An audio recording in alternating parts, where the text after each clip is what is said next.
Athletes, welcome back. We're changing it up on you a little bit, and we are starting a how-to series to answer questions or just give you some points of performance on movements that you may have questions about. So we got your back. We want you guys to give us feedback on movements you would like to see and questions that you have on particular movements.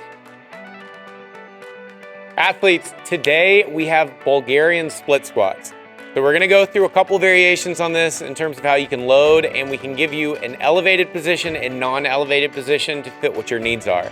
With our Bulgarian split squat, the biggest difference between these is that a squat denotes that our feet start and end in the same positions. When we do a lunge, that means that our feet will be moving positions during that movement. So we're gonna head over here. We've got Seth with us today.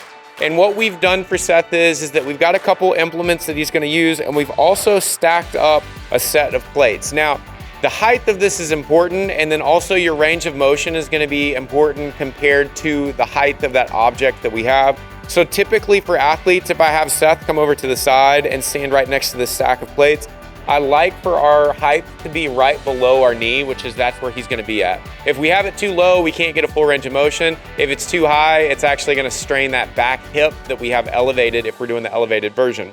So to start out, what we're gonna do is we're gonna do body weight only. And before we elevate our foot, I'm gonna go ahead and have Seth stagger stance for me so that he's gonna take a big step forward. And so for our non-elevated Bulgarian split squat position, what he's gonna do is he's gonna lower that back knee to the floor, and then he's gonna stand.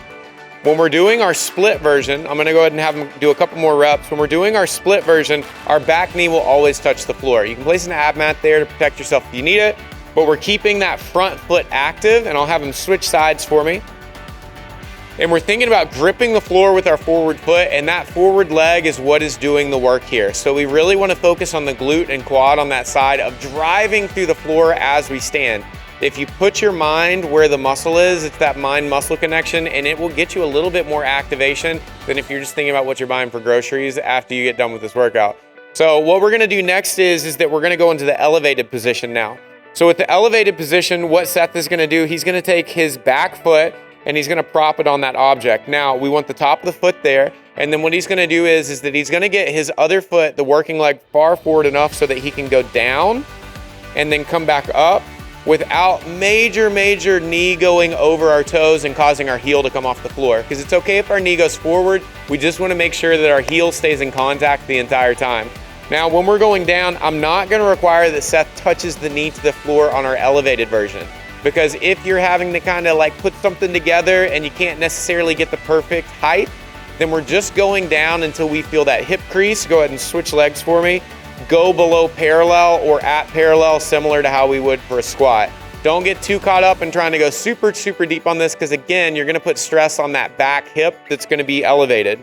So with this, it's a very difficult movement. We wanna see you guys be able to do this without weight, nice and controlled, before we try to introduce weight. So go ahead and relax for me.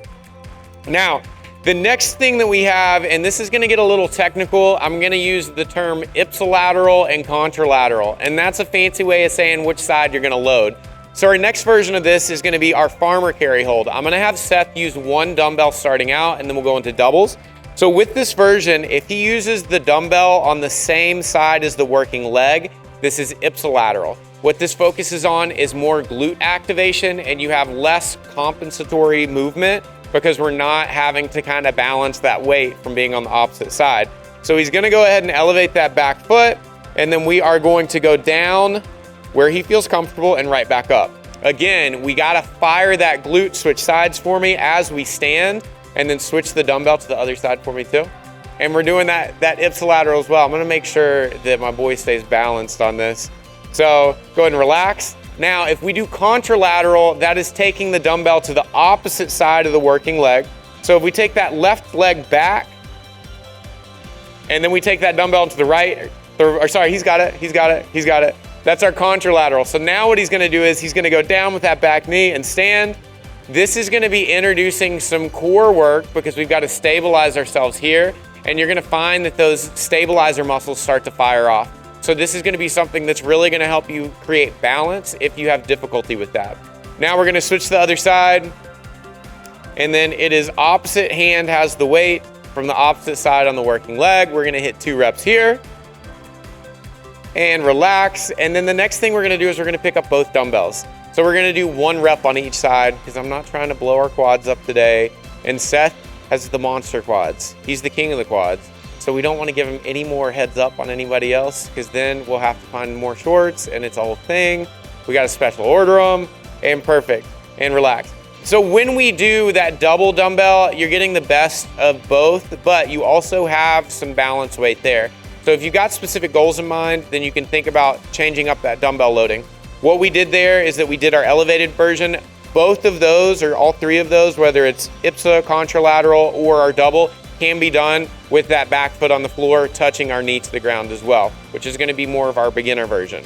Now, our last version, Seth is gonna grab 1 dumbbell. He's gonna hold it in a goblet position in front of his chest, and then we're gonna do the same thing. So we're gonna take that leg back, and then we are gonna go down and then up, 2 reps on each side, and switch to the other side. We're focusing on making sure our chest stays up, and this is really gonna help us fight for that position, and also help a little bit with balance if you struggle with this. Go ahead and relax. So for Bulgarian split squat, a couple things you wanna remember here is that the working leg, the heel, always needs to stay on the floor. We wanna make sure that with our back knee, we're not focused on trying to touch it to the floor if it's elevated. If we have both feet on the floor and we're doing our split squat variation without an elevated foot, back knee does go to the ground. Keep yourself safe. Don't try to overload this movement and go too heavy too fast, because with our Bulgarian split squat, when we're working single leg work, we really want to focus on making it look good before we make it heavy. So keep that in mind. Those are your keys to success, and you will be on your way to quads like Seth in no time.